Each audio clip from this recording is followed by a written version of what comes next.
Good evening, dear aspirants. Hope you are doing well. I'm here to talk about my UPSC Mains 2025 experience. I gave the mains from 22nd August till 31st August.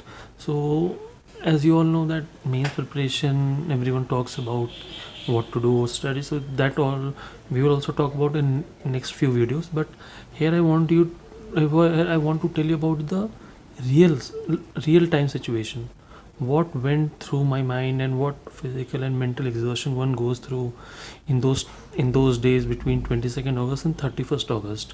You just remember that the difference between prelims and mains is that in prelims you have to write 2 plus 2 4 hours, and that too only encircling the encircling that OMR sheet.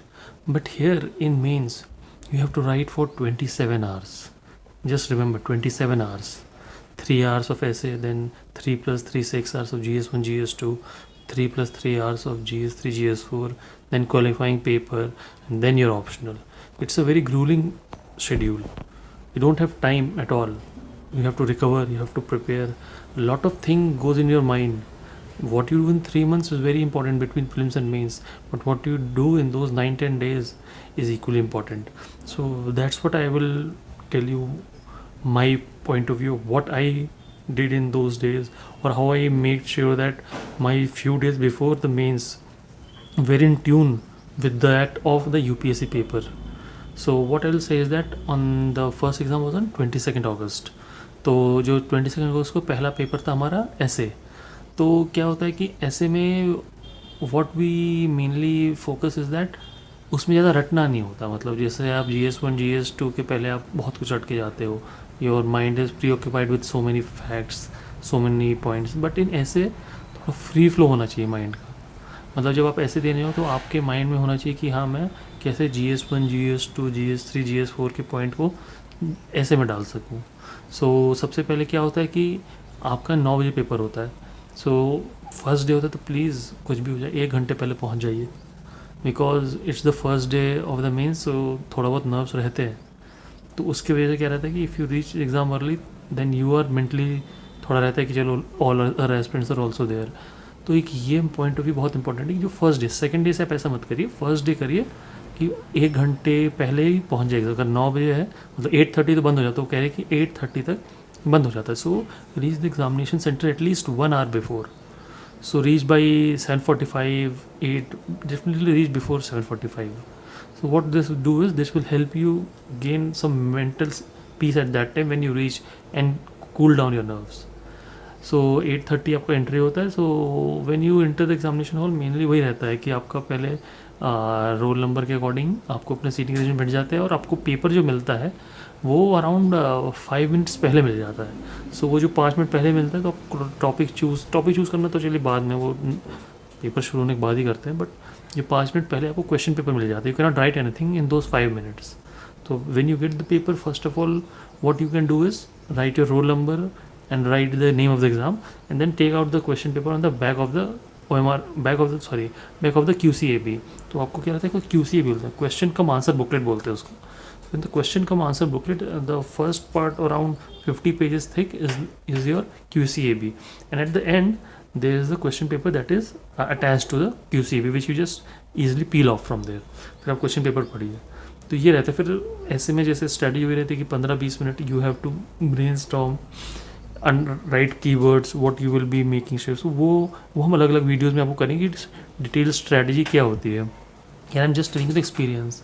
So what I did, जब when you start writing, तो first few minutes when you start writing थोड़ा सा nerves रहती है, because this is the first time you are actually writing on the day of the exam with time limit, with pressure कि each word, each sentence you write will add or subtract your marks from the merit list. तो starting में रहेगा. तो इसलिए क्या कहते हैं, आप रफ पेज में रहता है ना ऐसे में, थोड़ा स्टार्टिंग में जो 20 मिनट होता है तो इंट्रोडक्शन थोड़ा पहले ही लिख लीजिए कि what you want to write. Don't just jump on writing on the main answer.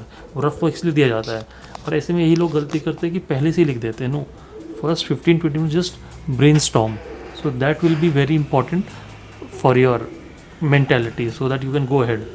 Next step है कि जब आप लिखते हो तो फ्लो बनाए रखिए, और don't worry about what will happen, what others will say, कि पेपर कैसे चेक होगा. ये जो एक्सटर्नल थॉट है वो एग्जाम में नहीं लाने दीजिए. तो just write what comes to your mind naturally. तो जब आप थोड़ा जब 10-15 मिनट एग्जाम को हो जाएगा ना, फिर आपको एकदम वो ईज हो जाएगा नर्व्स, तो देन यू राइट। फिर क्या होता है कि 9 से 12 होगा, and then after that second paper जो है that is GS paper 1, that is paper 2। मतलब पेपर 1 बोला जाता है ऐसे, पेपर 2 बोला जाता है GS 1। GS 1 जो है वो नेक्स्ट डे होता है। So after 12 o'clock you reach back home, आप लंच वंच जो भी करिए, एंड देन फर्स्ट आप GS 2 पढ़िए और फिर GS 1 पढ़िए। फिर which we'll have a detailed discussion on each GS1 GS2 in next few videos. So जब जो next day होता है, that is that again you have to be ready because at 8:30 paper the door the school closes wherever you have got the center. So just reach half an hour before now, because now you have known the center, how far it is from your place. तो उससे आप क्या होगा कि पहले आप पहुंच सकते हैं। तो जब आप 8 बजे पहुंच जाए तो आपका सीटिंग अरेंजमेंट जो भी है तो वही रहेगा कि थोड़ा जब GS1 और GS2 लिखेंगे वो थोड़ा आपको बहुत ग्रूलिंग टाइम होगा, बिकॉज ऐसे में क्या रहता है कि यू हैव अ टाइम, 2 ऐसे आप 3 घंटे में आराम से लिख लेंगे। पर जो GS1 पेपर होता है, GS2 रहता है, उसमें each minute each second counts. क्योंकि आप जब पेपर मिलता है 5 मिनट पहले, प्लीज़ जल्दी से ब्रेन स्टॉर्मिंग करिए, and always start from question number 11 to 20 and then go to 1 to 10। वो भी एक अलग से बता देंगे कैसे करना चाहिए, बट इसलिए स्टार्ट करेंगे बिकॉज दीज आर 15 मार्कर। और उस समय माइंड बहुत फर्टाइल होता है, एकदम रेडी एक्टिव रहता है उस समय। उस समय आप थिंकिंग कर सकते हैं, क्योंकि जब आपका आधा 1 घंटा बचा रहेगा then you will not have time to think much, just you have to finish the paper anyhow. तो उसके लिए what you do is start from question 11, and जब 5 मिनट है 4-5 क्वेश्चन हो सके तो ठीक है, एटलीस्ट 3 क्वेश्चन को ब्रेन स्टॉर्म कर दीजिए, ताकि जब आप लिखना शुरू करें you don't have to read the question again, just start writing. तो एक वो रहता है। और please target should be to finish the paper, अच्छे से लिखना है वो भी इंपॉर्टेंट, बट क्वेश्चन नहीं छूटना चाहिए वो, ताकि क्योंकि उससे क्या रहेगा एक नेगेटिव इंप्रेशन जाता है। मेरा वही कोशिश था कि मैंने एक भी क्वेश्चन नहीं छोड़ा। 1-2 क्वेश्चन ऐसे थे जो अच्छे नहीं लिखे होंगे मुझे मालूम है, but I made sure that I attempted that question पूरा 1.5-2 पेज पूरा भर दिया जो 10 मार्कर था। इसलिए 10 मार्कर एंड में करनी चाहिए, बिकॉज वो 10 मार्कर है जो आपको एंड में करोगे तो उसमें थोड़ा कम भी बेकार लेगा तो आपको कितना मिलेगा, 3 मिल जाएगा, जो अच्छा लगेगा उसको 5 मिलेगा। पर 15 मार्कर एंड में मत करिएगा, क्योंकि वो फिर बहुत डिफरेंशियल क्रिएट कर जाता है।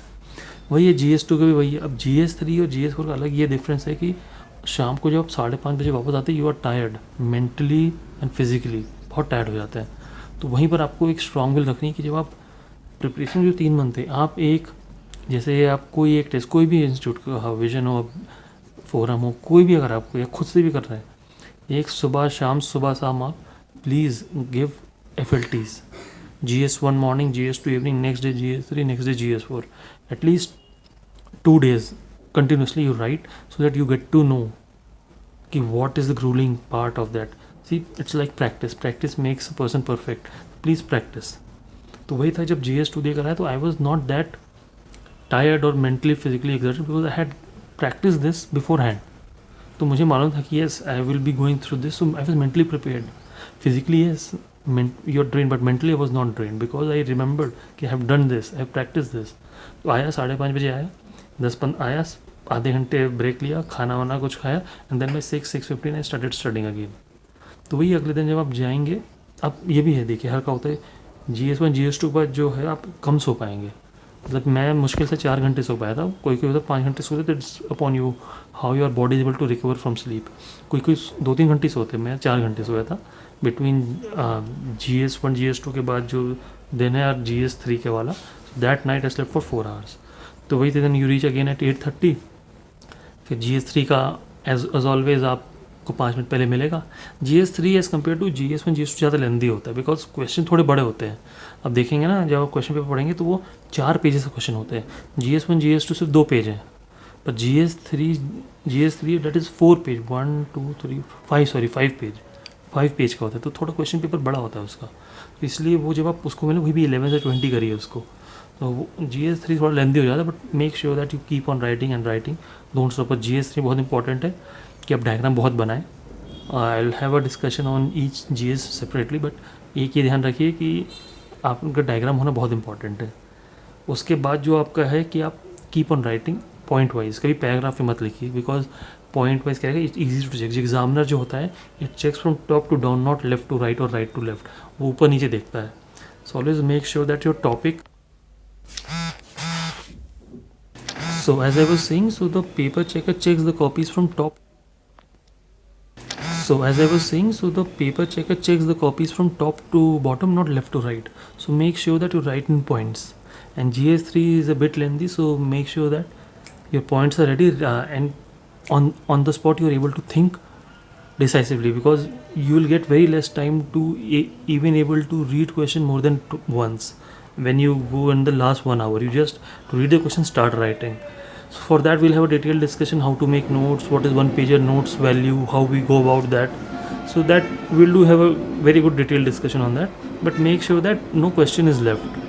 कभी कभी होता है कि कोई जैसा मेरा था GS3 में, एक क्वेश्चन मुझे अच्छे से आता नहीं था, 10 मार्क का था, but I wrote 1.5 page something, because I did not want the examiner to know that I didn't no.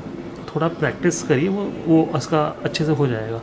Now next part comes is the most, either you can say is the easiest or the toughest depending on how you are prepared, GS4, because it is something that toppers are getting around 130 140, and it is the paper where a lot of people are not able to complete. So GS4, the first target is completing, because it is the lengthiest paper of all the 4 GS including optional. I'm also taking including optional. GS4 is the lengthiest paper of all GS papers, of all mains paper rather. So GS4, what happens is that you get the question paper 5 minutes before. First, please read 2 case studies. Don't read the section A.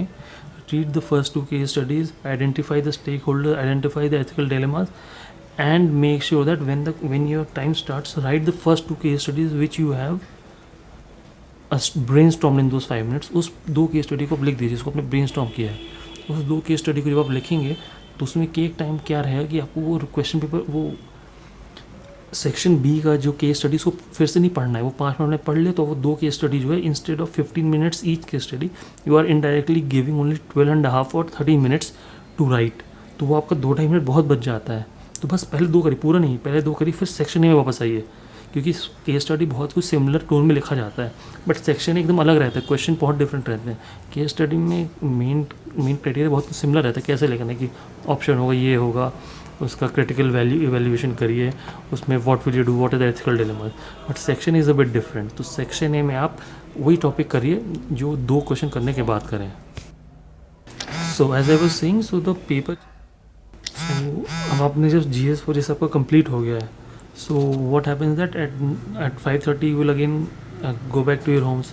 So what happens is that when the day when you come back, make sure that you utilize that day also. Don't just go back and take rest because you have 5 days. You don't have that mentality. What you do is that when you come back, take some rest, half an hour, 1 hour, and then do qualifying paper. कि यार हिंदी है तो हिंदी है, मराठी है, जो भी आपका qualifying paper है, उसको उस दिन 3-4 घंटे या 3 घंटे डू दैट, सो दैट एक वो मेंटल प्रेशर नहीं रहे कि यार qualifying, when do I do qualifying. So उस समय, क्योंकि जब आप आएंगे वो 4 paper, you have written 4 papers that is of 12 hours for 2 consecutive days. So mentally बहुत ड्रेन हो जाता है. So at that time you do something that is not that much strain on your brains. उसके लिए you should do qualifying paper. So Hindi है, जो भी आपका है, उसको आप पढ़िए, थोड़ा लिखिए, थोड़ा प्रैक्टिस कर लीजिए, so that your mind is at ease and you are mentally prepared कि okay I have my qualifying paper before, उसको मैंने थोड़ा बहुत कर लिया है. So that the next day when you start, you don't have that worry whether I be able to do, when should I do qualifying और not. और उसको 3 घंटे करिए, और उस 5 दिन जो आपको छुट्टी मिल रही है, in which you have to prepare optional, thoroughly करिए एंड डू ऑप्शनल. इन इस बीच में एक दिन, किसी दिन 1 घंटा उठा के कर लीजिए. And then on the last day, that is the 5th day, in the evening around after 7-8 PM, again start your qualifying paper. थोड़ा देख लीजिए 2-3 घंटे before you go to sleep. उस दिन आप थोड़ा अच्छा सोइए, बिकॉज जिस दिन आप क्वालिफाइंग पेपर दे के वापस आएंगे, उस दिन आपका नेक्स्ट डे ऑप्शनल है which is added in the merit, वो आपको बहुत प्रेशर कर देगा. तो एक दिन पहले, जिस दिन आपका क्वालिफाइंग, उस दिन you just sleep for at least 7 or 8 hours, so that on the day before the exam, उस दिन आपको वो नींद वाला प्रॉब्लम ना हो कि मैं कितने देर से. उस दिन आप थोड़ा कम सो लीजिए, because that is the last day. So थोड़ा सा कॉम्प्रोमाइज़ करना है तो स्लीप के 3 या 4 घंटे सो सकते हैं. मैंने जो था, मैं सिर्फ 2.5 या 3 घंटे सोया था, उससे ज़्यादा नहीं हो पाया था, बिकॉज नींद भी उतनी नहीं थी, बिकॉज आई स्लेप्ट फॉर 7.5 और 8 hours बिफोर दैट. तो ये एक है, ये आपके ऊपर ही स्ट्रैटेजी मैंने इसलिए फॉलो की थी, बिकॉज क्वालिफाइंग के लिए उतना प्रेशर नहीं था जितना आपका ऑप्शनल के लिए होता है. So that's what I did. तो 5 दिन जो आप पढ़ेंगे वो अपना ऑप्शनल अच्छे से करिए, बीच में 1 घंटा निकाल लीजिए ऑप्शनल का, 1 दिन निकालिए, सॉरी, आपका क्वालिफाइंग का. और जिस दिन क्वालिफाइंग पेपर है उसके 1 दिन पहले अच्छे से सो जाइए, और जब क्वालिफाइंग पेपर दे कर आएँ. और हाँ, एक और चीज़, जब आपको पहले क्वालिफाइंग और दूसरा इंग्लिश होता है, I think so English depends, जिनका हिंदी स्ट्रॉन्ग है तो हिंदी स्ट्रॉन्ग, जिनका इंग्लिश, जिनका भी जो पेपर स्ट्रॉन्ग है ना, उस बीच के गैप में, जैसे मेरा इंग्लिश ठीक था, थोड़ा हिंदी में मैंने ज़्यादा वर्क किया था, तो जो हिंदी और इंग्लिश के बीच का जो गैप है, इन दैट प्रिपेयर और optional, because that 2 hours gap you or 1.5 hours gap you get, you can actually prepare your optional thoroughly. That is a very good strategy. And then when you come back again, start your optional preparation. पहले paper 2 थोड़ा देखिए, फिर paper 1 देखिए, because पहले आपका paper 1 होगा.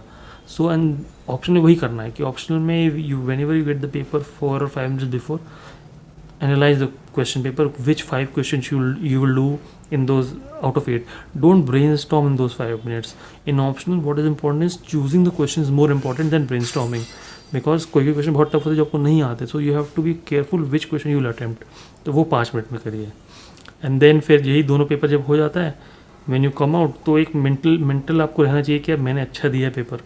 You should feel कि okay this is these 27 hours I give my best. कोई क्वेश्चन होंगे जो you will not have written that well, some question होंगे इसके लिए यार ये तो पढ़ा ही नहीं था, but what matters is the effort you give. Your effort should be 100%. Result what ever happens, now it's in the God's hand, but what happens is your effort should be 100%. And I hope this experience of mine will be able to help the future aspirants and get an idea on what happens on the exam day. Hope to see you soon.